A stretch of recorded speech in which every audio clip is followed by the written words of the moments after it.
A final weather update from spacecraft communicator Scott Horowitz is Commander Jim Wetherbee continues to steer Atlantis towards runway 15. Shuttle now lined up for a touchdown. Altitude now 3,500 feet. At about 2,000 feet, the pre-flare maneuver will be performed.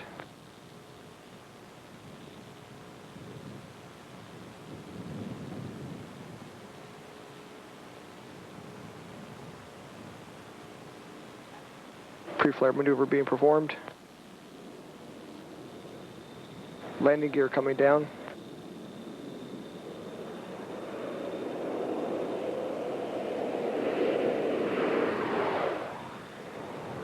Confirmation gear is down and locked.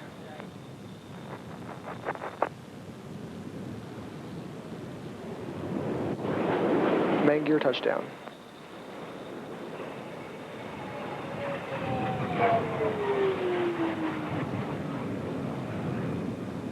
Nose gear touchdown. Deployment of the drag chute. Atlantis now rolling out on runway 15 at KSC, ending an 11-day, 4.2 million mile journey to deliver astronaut David Wolf to the Mir space station and bring astronaut Michael Foale home after 145 days in space.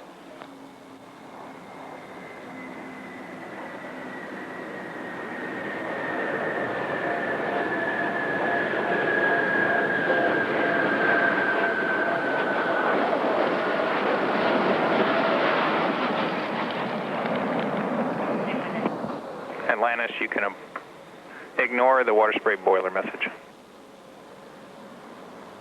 Roger.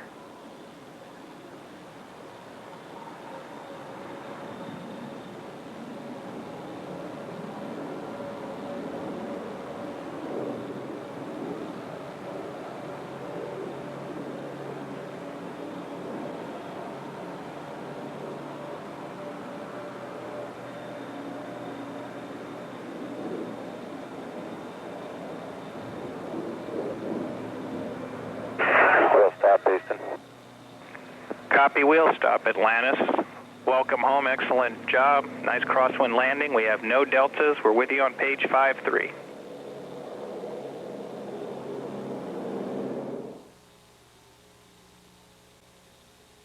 -10. Landing a man on the moon. 8, returning 7, safely to the Earth. Main engine start. Right away, Houston.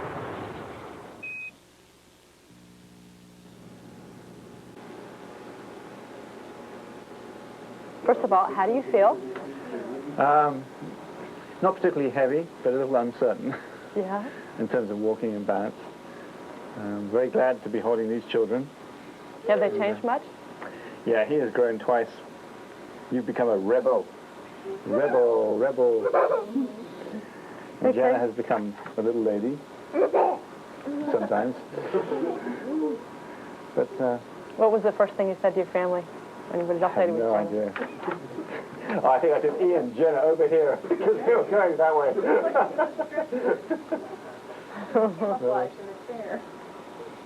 Okay. Have you been outside yet to feel the breeze or touch the ground yet? I just felt it coming in, I think, through the hatch. I missed that. I want to see the breeze pretty soon. But, yeah. So what are some of the first things you want to do? I probably want to get strong enough to be able to go outside and walk. That's going to be my goal for the next day. Do you think you want to take a vacation anywhere or go anywhere special? Yeah, we're thinking in the sun to start with. Okay. Get tanned. But after that, who knows? Europe or Russia, maybe. What do you think was one of your most significant accomplishments while you were on the Mir? Well, actually, this hasn't hit the newspapers yet, but they had a very, very laborious way of taking their messages from the control center over the packet radio. And it involved like an hour's process every night, printing all of the radiograms and messages out. So I thought, it's time someone put this in order. And I wrote a program that does that all then for them. So you wrote a software program? It takes about an hour, yeah. It takes about an hour for everybody, every day. Did they like it, your cosmonaut friends? Yeah, I've got all copyright notice there. Okay. What was one of your more memorable experiences while you were on the Mir? Well, that's hard to say. To be really honest, one of the most memorable was when Vasily realized that he was not going to do the EVA. and that he felt responsible for the whole accident, which I don't quite feel.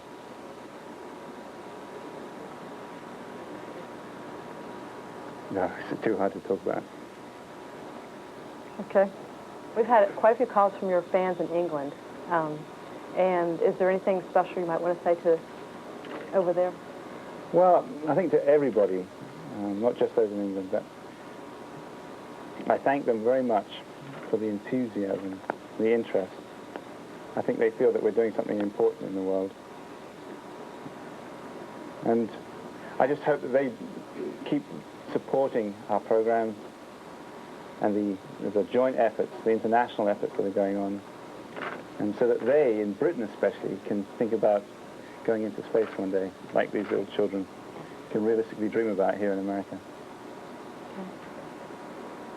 Is there anything you want to say, Rhonda? Well, I'm glad he's back. Glad everything went pretty smoothly. Okay. I think that's enough. Okay. Let me get a pose shot here. Let me go ahead and get come around. You kids are good. Yeah. But Ian's about to go unconscious. Still around? Okay, why don't you kneel down here? Let's see if we can get everybody to look over here at me. Ian? Hey, Ian. Look here. Big smile. Okay, thank you. Last one. Next big smile. Okay. Ian? Is that it, Ian? Come on, one smile. George, Ian has zero interest in your camera. All right, thank you. Thank you very much. Good afternoon, and welcome to the STS-86 post-landing crew conference. We have with us today the STS-86 crew. We'll introduce Commander Wetherbee, and he'll introduce the remainder of the crew. We'll take some comments from them, and then we will open the floor up for questions from the media. We'll start with one question each. If you would please state your name and affiliation. We'll wait for the microphone. Thank you. Commander Wetherbee. Well, the first question we have is who put all the gravity in this room? And can you turn it off a little bit? It was a great flight for us. We really appreciated the opportunity to go into space and do some really productive work. Before we launched, there was a lot of question about risk. People were really concerned about that, asked us a lot about how we felt about risk. And we tried to tell folks that the risk was acceptable in our place. The benefit far outweighs the risk, and so then it's acceptable to take the risk. Our country, and in fact all countries, are founded by people who take risks. You must take some risks occasionally as long as the benefits outweigh the risk. You cannot sit back and relax and enjoy a good life because it won't stay good forever. I'd like to say a few words about Mr. Golden, who has a tremendous responsibility. The decision to launch us rests with him alone. He is in charge of making that decision. Some people above him advised him to not launch us. Many people below him advised him to launch us, including us.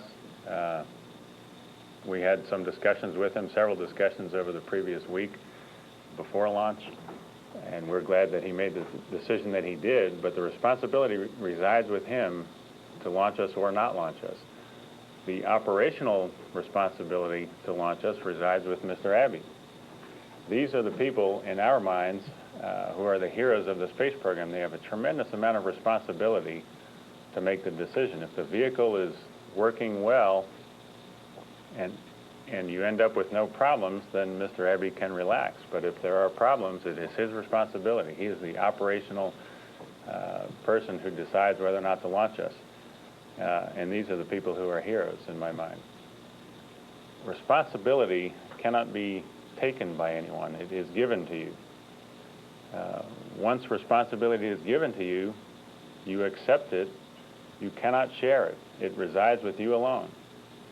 And Mr. Abbey and Mr. Golden have that responsibility to launch us or not. It's a tremendous weight on their shoulders, and we're glad that they have decided to accept the responsibility. easy to strap onto a rocket and fly into space because we live or die with the consequences of our actions. But people like Mr. Golan and Mr. Abbey must live with the consequences of their actions, and that's a tremendous weight on their shoulders. And we appreciate the decision that they made.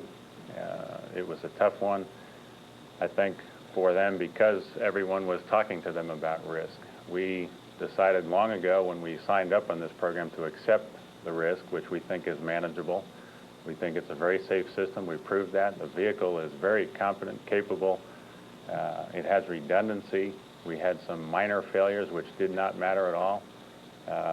Together, our system is better, I think. The Russian system now has the American side bringing supplies up. We have the capability of bringing experiments back down from Mir.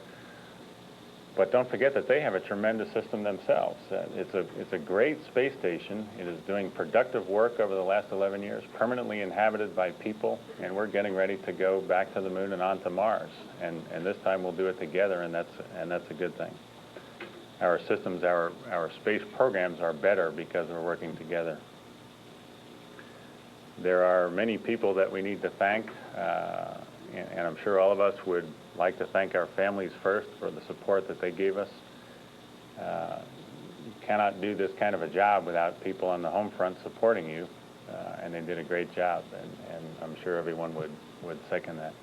Our trainers did a tremendous job training us over the past year.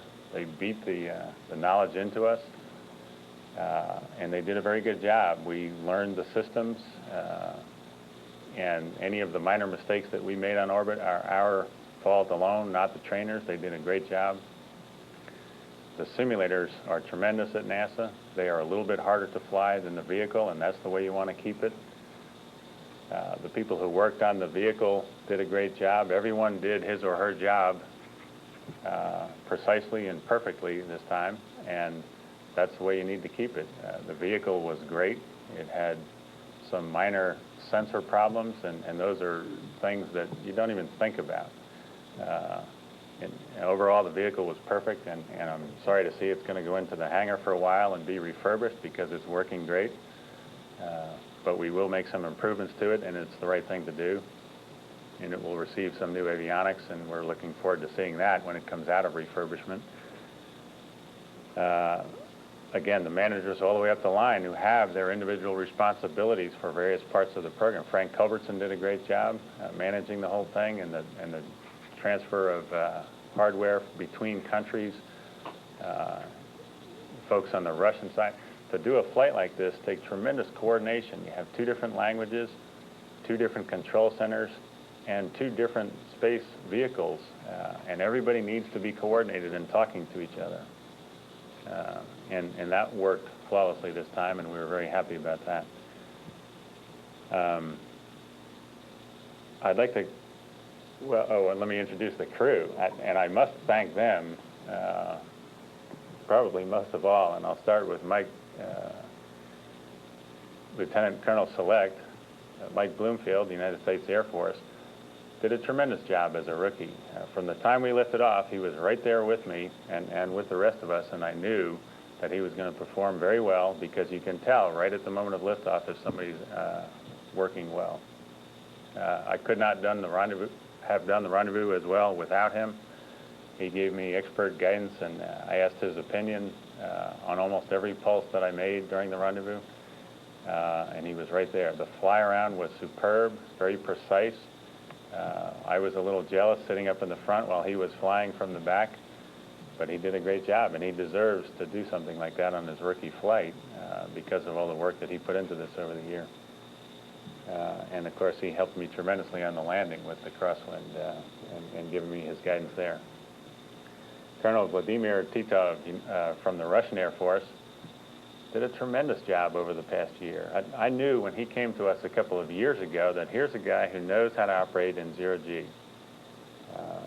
And up in space, he was great. He was our transfer czar, and he coordinated the transfer of all of the hardware between the 2 vehicles, and it was very well done. I was very impressed. I guess we got most of it done early, and then we refined it as time went on. and we can't thank him enough. And I'm sure Mike would thank him for his help on the fly around. He was the man with the laser as the primary navigational sensor, was the handheld laser that Vladimir was working with, and he did that with the precision that Mike needed to do the fly around. Dr. Scott Prazynski performed an EVA with Vladimir, and Scott did a tremendous job the whole flight. You know, the flight will be as good or as bad as the weakest person on the crew, and we had no weak people, and so that's why the flight worked so well. Scott was my primary, during the rendezvous, navigational person that integrated everything. He was in charge of he was my Mike Foale of this flight. Mike did all the work for me on the last flight regarding integrating all of the navigation and figuring out the guidance. And he just did a tremendous job at that. And this was the first flight, I guess, where we had to perform an alignment maneuver just prior to docking.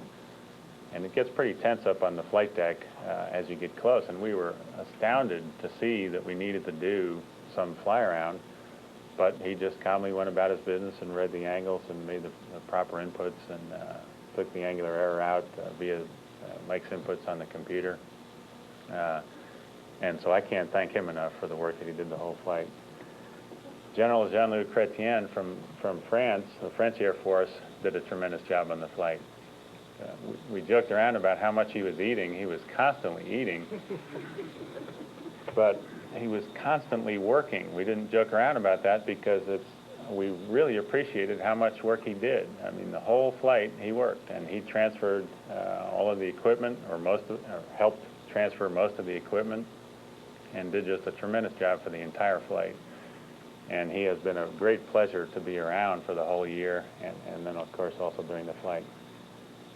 Commander Wendy Lawrence, United States Navy, she's a naval aviator, and really is the person that we need to thank for getting Dave Wolf set up. Remember, he was called into service late, and she is the one who knew more about his experiments than anyone else on or off the planet, and she is the one that set up his laboratory and got him running so well early in the mission. And that's what we're in the business of doing, is working in space, doing experiments, learning how the body adapts, doing research, both biological, medical research, structures research, microgravity, fluids research, and she's the person that got that all set up.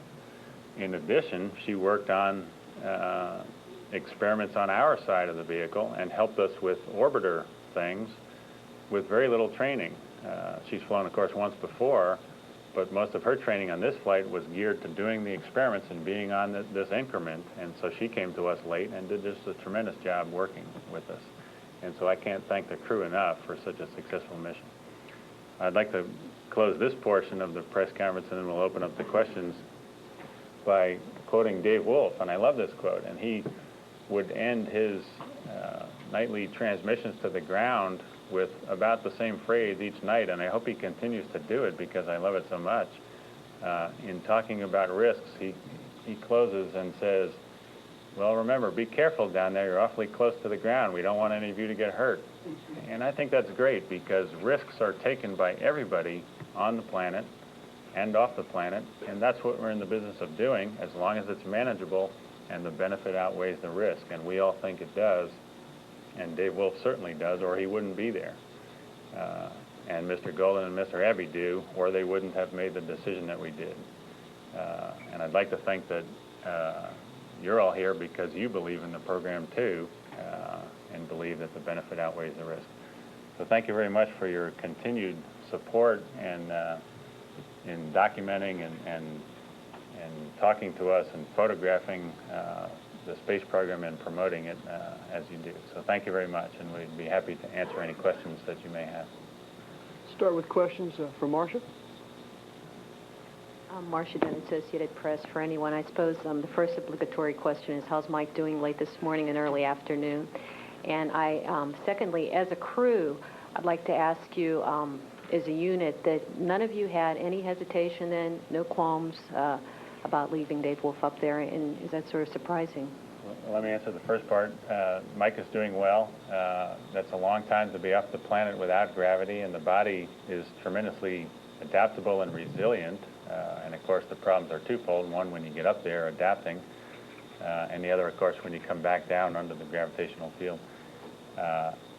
And he did a great job in his reentry. Of course, they come back recumbent, lying down, and then he has a whole slew of medical experiments that he is doing now, which I guess is why he's not here. They're still continuing to do research. He's about finished and will be getting ready to leave town here in a couple hours. But he's doing well. He received a phone call from Mr. Golden yesterday on the runway, which I appreciated, and I think he appreciated too. And even at that time, right as we had just stopped the wheels on the runway, he was doing fine and feeling pretty good. Let me add to that. I think I'm the last member of the crew member to see Mike. I was at crew quarters this morning, and as I was getting ready to come to the press conference, I was in the dining room finishing breakfast, and first entered Jenna Foale running into the dining room, followed closely thereafter by her father, who was also jogging into the dining room. And the Foale family joined us at the table. They sat down, and as I got ready to leave, he and Foale climbed into his father's lap, and they were eating breakfast together. So Mike is in great shape today. And I guess we can go down the line and answer the second part of the question. Did any of you have any hesitation? Dave Wolf's in very good hands. Anatoly and Pavel are two wonderful cosmonauts with lots of experience. They have both the U.S. and the Russian space program behind them up there, and I had no qualms at all about leaving Dave Wolf up there. I think he's just going to do a tremendous job. Wendy did an outstanding job of setting up the laboratory up there with lots of experiments and a lot of things to keep Dave occupied for quite a while, and I think he's in very good hands. I'd have to agree. I think it's a very resourceful crew. It's a phenomenal facility. Granted, it's been in space for 11 years, but they have plenty of resources there to keep the station going, and it appears to be in excellent shape. Based on Mike's fly-around, I think there's also promise that we might even be able to recover the spectrum module, given that the leak may be at the base of the solar array. The same comments. I was there 9 years ago, and I don't see much difference. Of course, the boat is a little bit older, and you can see some details, which shows that it's an older ship, but it still works very well, and the crew is very competent, and Dave Wolf is in good hands. He's also himself very, very competent, and it would have been a pity, after all this preparation, not to send such a competent man to do his job in Mir. I'll add to that. Dave had a really tremendous attitude all throughout the dock time frame. We immediately got him set up on a protein crystal growth experiment. He went right into that, and as we were closing the hatch, he was headed back to finish that experiment, really upbeat about the science program that's been laid out for him. And I want to address an aspect that we tend not to focus on, but is critical to the success of Dave's mission, and that's his support team in Moscow. We have a group of extremely dedicated people from NASA and other contracting agencies who support NASA and the science program, and they are working very, very hard in Moscow, very long hours. They're very, very dedicated to the success of this mission, so Dave is in very, very good and competent hands, and I know that his mission is already off to a good start and will continue along that line. And if anybody knows about risks better than our side, let me ask Volodya if he had any hesitation at all. And he has more spaceflight experience than all of us put together. And you know the story I love to tell so much. He knows what danger's about, and as he sat on the launch pad with a burning rocket below him, let me ask you, Volodya, did you have any hesitation about launching? I didn't say before my launch with this STS-86 for crew members that we had the launch September 25 at Houston and Florida time, and September 26 Moscow time. 14 years ago, I had launch aboard. Yes, it was same day. I didn't want to disturb my crew before launch. Right now, I can say it was 14 years ago. I find this station a little bit older, much bigger. This is almost 4 times bigger, but without Spectre, which is 3 times bigger than I flew on board station. A lot of equipment, a lot of new equipment, and a lot of old equipment. This is problem for station, because some scientists, they don't want to leave some pieces of equipment from station, new or old. And this is problem for station, and right now too many equipment on board station. And crew on board station should be know everything on station. It's really hard job. Condition of station, yes, another smell, another humidity, but it was after power down maybe. Right now, new computer, I think, will have a good attitude, and they will have enough power, and the condition of station will be stabilized like we leave station during, after undocking or before undocking. It was good condition, because shuttle helped the station to recharge your atmosphere and give to station more oxygen, nitrogen, and increase the pressure inside. And I think station right now has good conditions for future. Crew and Solovyov and Vinogradov are looking very good.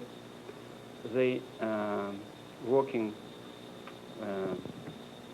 hard, but very success.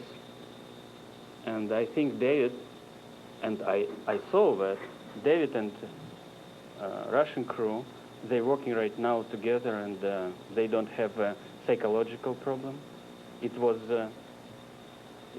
really understandable before undocking. What else? No, maybe that's it. Thank you.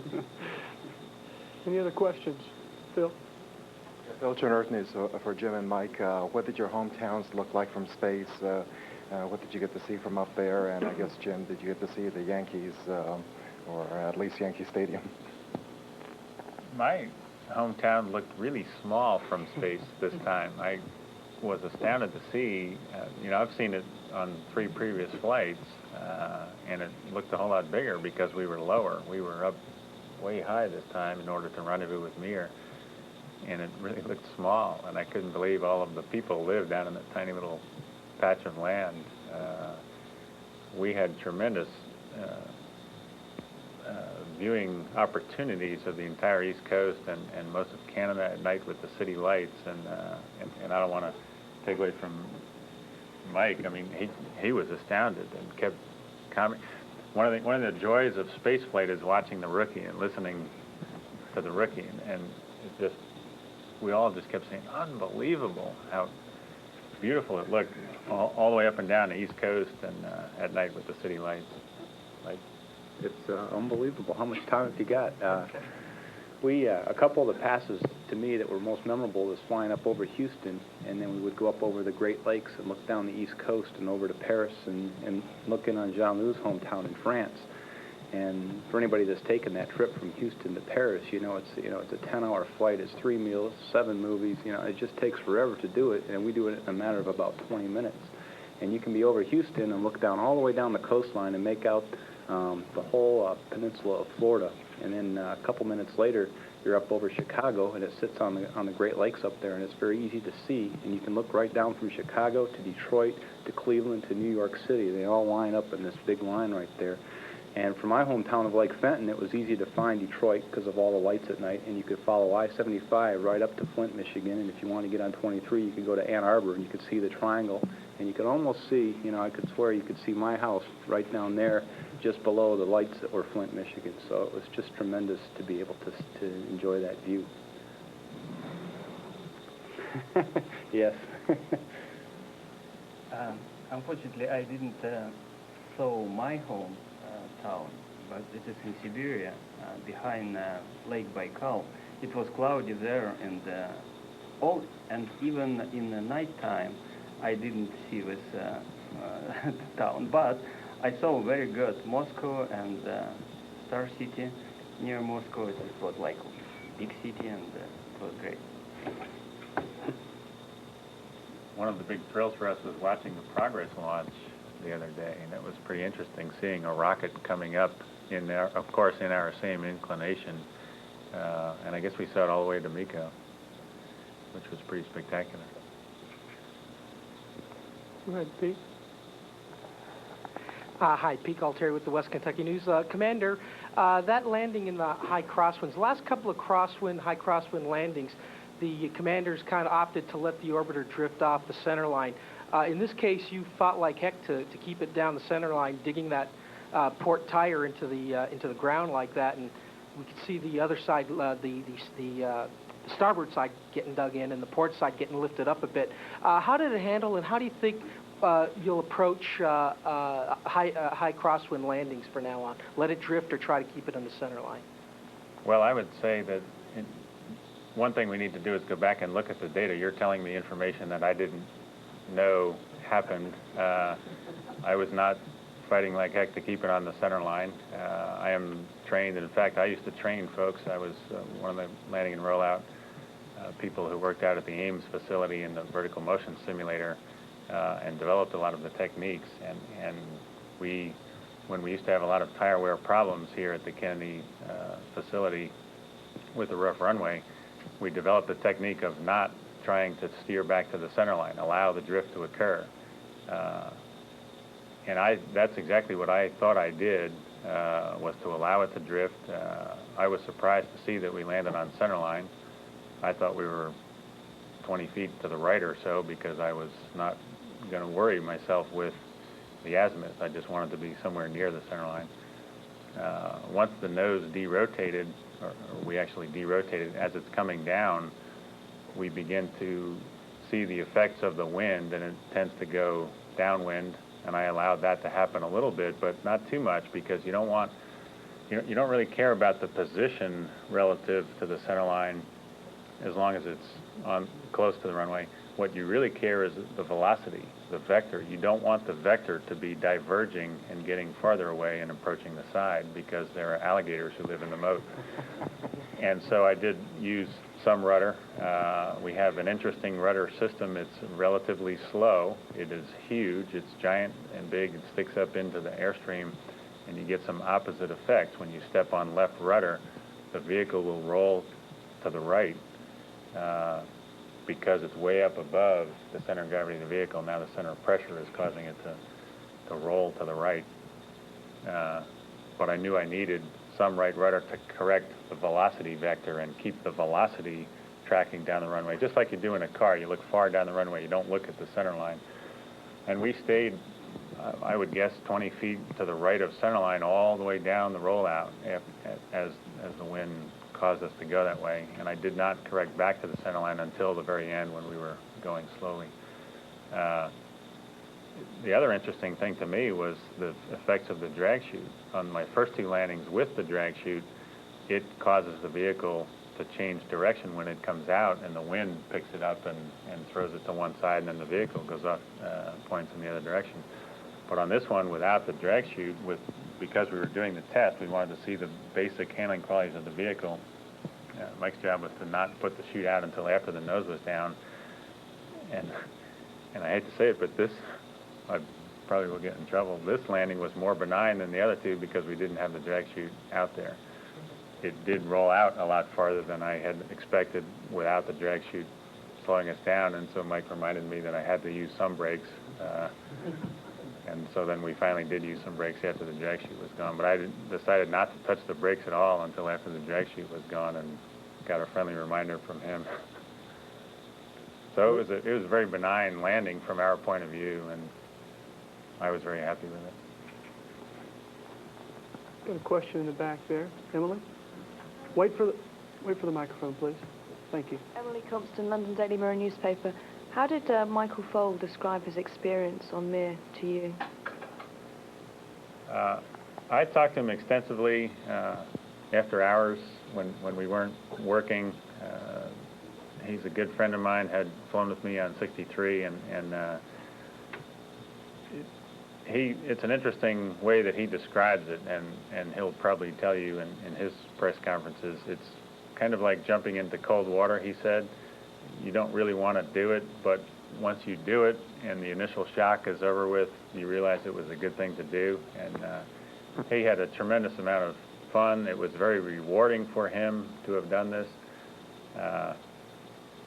He had some tense moments that are well documented. He handled those moments very professionally. I am very proud of him. He is a professional astronaut in the same mode as Vladimir is a guy who knows what it takes to operate in zero-G. Mike Foale is that way. It was a rewarding experience for him. He's leaving behind some great friends that he developed on Mir. And he really believes in this program, and he believes that working together is the way to go, and he would do it again. And he does hope to fly again on station and shuttle. And so overall, he looks back on it with a tremendous amount of satisfaction that he did a good job, and I'm glad he feels that way because he did do a good job.